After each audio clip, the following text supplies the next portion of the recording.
Assalamualaikum warahmatullahi wabarakatuh.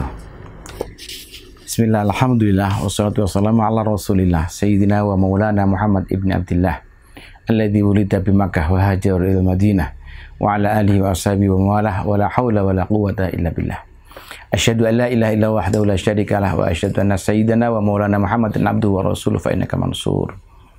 Qala rabbi shrah li sadri wa yassir li amri wa hlul 'uqdatam min lisani yafqahu qawli. Rabbana iftah bainana wa baina qaumina bil haqqi wa anta khairul fatihin. Para pemirsa yang dirahmati oleh Allah Subhanahu wa taala, wabil khusus anak-anakku semuanya, para santri Pondok Pesantren Darul Ukhwah dan mahasiswa-mahasiswi Unusia Jakarta. Kita hadiah Fatihah tawasul kepada pengarang kitab Arba'in Nawawi dan syarahnya. Mudah-mudahan beliau diberikan oleh Allah tempat yang bagus, dan mudah-mudahan kita diberikan oleh Allah ilmu yang bermanfaat fid dini wad dunya wal akhirah. Al-hadiniyah al-Fatihah. A'udzubillahi minasyaitonir rajim. Bismillahirrahmanirrahim. Alhamdulillahirabbil alamin arrahmanir rahim maliki yaumiddin. Iyyaka na'budu wa iyyaka nasta'in. Ihdinas siratal mustaqim. Shiratal ladzina an'amta 'alaihim ghairil maghdubi 'alaihim waladdallin. Amin. Kita sampai pada kajian dan pengajian kitab Arba'in Nawawi, hadis yang ke-22. Al-haditsu tsani wal 'ishrun, hadis yang ke-22. An Abi Abdullah Jabir ibni Abdullah Al-Ansari radhiyallahu anhuma. Mudah-mudahan Allah meridhai kepada Abi Abdullah dan Abdullah Al-Ansari. Anna rajulan, ada seseorang, sa'ala Rasulullah, seseorang itu ialah Nu'man bin Qoqal, bertanya kepada Rasulullah sallallahu alaihi wasallam. Faqala, seseorang tadi itu bertanya, ara'aita idza shallaitu al-maktubat, bagaimana pendapatmu wahai Nabi apabila saya sholat 5 waktu, wasumtu Ramadan, dan saya puasa bulan Ramadan, wa ahlaltul halala, saya menghalalkan sesuatu yang halal, wa haramtul harama, dan saya haramkan yang haram, wa lam azid ala dzalika syai'an, dan saya tidak menambahkan sesuatu yang lain selain itu, adkhulul jannah, apakah saya bisa masuk surga? Jawaban Nabi, qala na'am, oh iya. Bisa. Rawahu Muslim, hadis ini diriwayatkan oleh Imam Muslim. Wa makna haramtul haram, maknanya saya mengharamkan yang haram itu, ijtanabtuhu, saya menghindari yang haram. Wa makna ahlalul halal, maknanya saya menghalalkan yang halal itu adalah fa'altuhu mu'taqidan hillahu, saya menjalankan atau saya menghalalkan yang halal dan meyakini kehalalannya. Para pemirsa yang dirahmati Allah Subhanahu wa taala, seseorang yang bertanya kepada Rasul yang nekat tadi itu adalah Nu'man bin Qoqal. Kalimat Qoqal itu bi qafaini maftuhataini, dengan huruf qaf dan di fathah huruf sudodanya. Maka ulama mengartikan kata-kata wa haramtul haram amroini, ada 2 pengertian dari kata-kata saya mengharamkan yang haram ini. Pertama, ayat takida kaunuhu haraman. Pertama, harus meyakini bahwa adanya barang itu haram. Yang kedua, alla yaf'alahu bi khilafi tahlil halal. Yang kedua, dia harus menghindar, dia harus tidak menjalankan yang diyakini haram tadi itu. Nah, bi khilafi tahlil halal beda dengan saya menghalalkan yang halal. Kalau yang menghalalkan halal itu tidak butuh 2, tetapi cukup fa innahu yakfi fihi mujarrad i'tiqadhi, cukup meyakini bahwa ini halal, tidak harus menjalankannya. Tapi kalau haram itu harus meyakini itu haram dan harus menghindari. Tapi halal harus diyakini itu halal, tidak harus dicercakan. Para pemirsa yang dirahmati Allah SWT, qala sahibul mafham, lam yadhkurin Nabi sallallahu alaihi wasallam lisail fi hadzal hadis syai'an min tatawwu'at 'alal jumlah. Nabi di dalam menjawab tadi itu ketika ditanya apakah apabila saya menjalankan sholat 5 waktu, kemudian sholat, kemudian puasa Ramadan, menghalal halal, mengharam haram, hanya itu yang dilakukan bisa masuk surga? Jawabnya Nabi iya. Nah, kenapa Nabi tidak lam yadhkurin Nabi tidak menjelaskan minat tatawu'at, ibadah-ibadah susah yang lain secara umum? Ini apa artinya? Nabi tidak menyuruh kepada siapa tadi, Nu'man bin Qaukal itu untuk ya sudah kamu juga sholat sunnah dong, kamu tarawih juga dong, baca Quran, kamu sedekah. Enggak. Ketika ditanya begitu langsung Nabi, oh iya bisa masuk surga dengan itu. Kenapa? Wa hadza yadullu ala jawi tarki tatawu'at ala jumlah. Ini menunjukkan bahwa nggak apa-apa sesungguhnya yang sunnah itu nggak dikerjakan. Nggak apa-apa, karena yang pokok adalah yang wajib. Lakin man tarakaha wa lam yaf'al syai'an faqad fawwat ala nafsihi ribhan aziman wa thawaban jasiman. Tetapi apabila ada seseorang yang tidak memperkaya amalnya dengan ibadah sunnah, dia hanya melakukan yang wajib tok, maka faqad fawwat ala nafsihi, dia telah menghilangkan, dia telah melepas di dalam dirinya ribhan aziman. Apa itu namanya? Laba yang besar, wa thawaban jasiman, pahala yang besar. Wa man dawa ala tilka sunnah minas wa man taraka syai'in minas sunan kana dzalika nuksan fi dinihi. Dan apabila ada orang yang terus-terusan tidak melaksanakan sunnah, maka itu nuksan fi dinihi wa qadhan fi i'adalati, maka berarti kurang agamanya dan cacat keadilannya. Jadi Nabi tadi itu menjawab minimalisir ibadah, minimalnya adalah yang wajib. Itu boleh. Tetapi kalau orang hanya yang wajib saja yang dilakukan, tidak menjalankan sunnah, tidak menutupi kekurangan wajib dengan sunnah, maka itu namanya nukson fi dinihi. Agamanya dianggap kurang dan cacat keadilannya. Fa in kana tarkuhu tahawunan wa raghbatan anha kana dzalika fasakon, kana dzalika fiskon yastahiqu bi dzamman. Apabila tidak melakukan sunnah tadi itu tahawunan, dia meringankan, dia mengentengkan, dia menghina, dia nggak suka dengan sunnah, maka itu sudah cukup orang itu dinamakan fasik. Wa yastahiqu bi dzamman, dan orang itu bisa dicela. Jadi kalau kita, Anda, saya dan semuanya lagi malas taraweh, lagi malas puasa sunnah, itu jangan dihina, ala sunnah aja kok, nggak boleh begitu. Katakan kalau kita sedang malas untuk menjalankan sunnah itu karena nafsu kita. Aku kok malas ya Allah.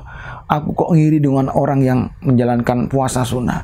Aku kok ngiri dengan orang yang sholat sunnah dan yang lain-lainnya. Jangan malah sombong. Alah, sunnah aja kok digedein, nggak boleh. Itu namanya tahawunan, itu namanya menghina, mengesilkan, itu tidak boleh. Bahkan qala ulamauna lau anna ahla baldatin tawatau ala tarki sunnatin, apabila ada penduduk desa itu sepakat mereka tidak menjalankan sunat, itu lakutilu alaiha hatta yarji'u, itu boleh. Ini ulamanya agak ketat ini ya. Itu boleh dibunuh sampai kemudian dia menyadari bahwa sunnah itu penting. Subhanallah. Wa laqad kana sadru sahabati radhiyallahu anhum wa man ba'dhum yasabaruna ala fi sunani wal fadaili musabiratuhum ala faraid. Para sahabat Nabi dan para tabi'in, wa man ba'dahum, para tabi'in itu menjalankan ibadah-ibadah sunnah itu musabiratuhum ala faraid, seperti giatnya mereka menjalankan salat fardu. Subhanallah. Tapi walam yakunu yafraquna bainahuma, para sahabat dan tabi'in tidak membedakan mana yang sunnah, mana yang wajib, fi ightinami thawabiha, karena untuk meraih pahalanya ibadah itu, sampai kemudian para sahabat Nabi itu tidak membedakan mana yang sunnah, mana yang wajib. Pertanyaannya kemudian, kenapa penanya tadi itu bertanya ibadah yang minimalisir, minimal, yang hanya wajib dijawab oleh Nabi bisa masuk surga? Kenapa kok dijawab ringan dan praktis oleh Rasulullah? Kenapa langsung dijawab dan itu melonggarkan syariat kepada yang nanya tadi itu? Ini dijawab oleh Daqiqil Id yang mensyarahi hadis ini. Wa inna matarakan Nabiyyu sallallahu alaihi wasallam tambihahu ala sunan wal fadail tashilan wa taisiran liqurbi ahdihi bil Islam. Nabi itu tidak menjawab panjang-panjang untuk menjalankan yang sunnah dan tidak mengingatkannya. Kenapa? Tashilan wa taisiran, karena memudahkan dan meringankan kepada yang nanya tadi itu. Siapa tadi yang nanya namanya? Yang namanya Nu'man bin Qawqal tadi itu. Untuk meringankan. Kenapa diringankan? Liqurbi ahdihi bil Islam. Karena Nu'man itu baru masuk Islam.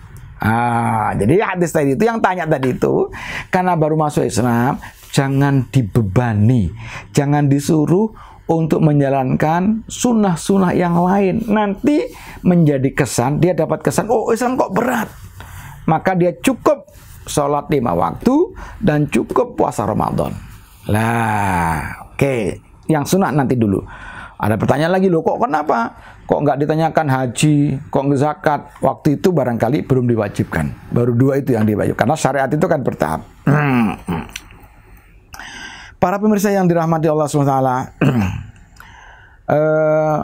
wa kadzalika fil hadis akhir. Begitu juga ada hadis yang lain, anna rajulan sa'ala Nabi sallallahu alaihi wasallam anis shalah fa akhbara anna khamsun. Ada seseorang yang tanya, bagaimana salat itu? Dijawab oleh Nabi, anna khamsun, ya sudah salat 5 waktu itu. Fal alayya ghairuha, apakah ada yang lain? Qala la illa an tatawwa, enggak ada kecuali kalau kamu salat sunnah. Tsumma salu anis shaum wal hajj wa syara'i fajabahu tsumma qala fi akhir. Jadi juga ditanya bagaimana puasa, bagaimana haji, bagaimana Islam, dijawab Nabi, ya sudah itu. Wallahu la yutu ala hadza wa la anqusu minhu. Maka kemudian seseorang itu, ya sudah kalau gitu saya akan menjalankan yang dijelaskan oleh Nabi, saya tidak mengurangi dan saya tidak menambahi. Apa jawab Nabi? Faqala aflaha in sadaqa. Beruntung orang seperti itu apabila dia benar. Apa artinya? Apabila dia benar menjalankan yang wajib sholatnya, menjalankan hajinya, menjalankan zakatnya, walaupun tidak ditambahin sunnah, kalau itu benar, maka orang itu akan beruntung. Wa fi riwayatin, dalam riwayat yang lain, in tamassaka bima umira bihi dakhala jannah. Apabila orang itu berpegangan, berpatokan dengan apa yang diperintahkan dia yang wajib-wajib saja, maka dakhala jannah, itu sudah cukup jadi bekal untuk masuk surga. Apa artinya? Wa hadza yusamma bi muhafadzati ala faraidihi. Ini artinya apabila seseorang itu menjaga kepada yang wajib-wajibnya, wa iqamiha wal ityan biha, dan menjalankan yang wajib fi awqatiha, sesuai dengan waktunya, min ghairi ikhlalin biha, tanpa mencela, tanpa cacat. Maka orang yang seperti itu, maka falahan katsirul falah wan najah, orang yang sangat beruntung, sempurna, banyak sekali keuntungannya. Waliyutuna wa waqafana kadzalik. Mudah-mudahan kita termasuk orang yang seperti itu. Para hadirin yang dirahmati Allah Subhanahu wa taala, apalagi kalau sekarang musim Ramadan dan apalagi masih muda. Kata Nabi dalam hadis yang lain, siapa yang melakukan sunnah itu seperti melakukan 70 wajib di luar Ramadan. Bahkan siapa yang sedekah dengan 1 butir kurma atau setenggok air atau segelas susu, itu seperti mendapatkan pahala orang yang meminumnya, orang yang dikasih ketika buka puasa. Pahalanya berlipat-lipat. Dalam bulan Ramadan ini Allah sedang mengobral pahala, Allah sedang memperlonggar pahala-pahala. Apalagi di dalam Asyairul Awakhir, 10 hari terakhir ini, saya berpesan kepada anak-anakku semuanya, mahasiswa-mahasiswa Indonesia dan santri Pondok Pesantren Darul Ukhwah, marilah kita tingkatkan ibadah-ibadah sunnah kita, baik berupa sedekah, berupa membaca Al-Quran dan sholat malam, serta doa-doa yang dianjurkan oleh Rasulullah Nabi kita Muhammad sallallahu alaihi wasallam.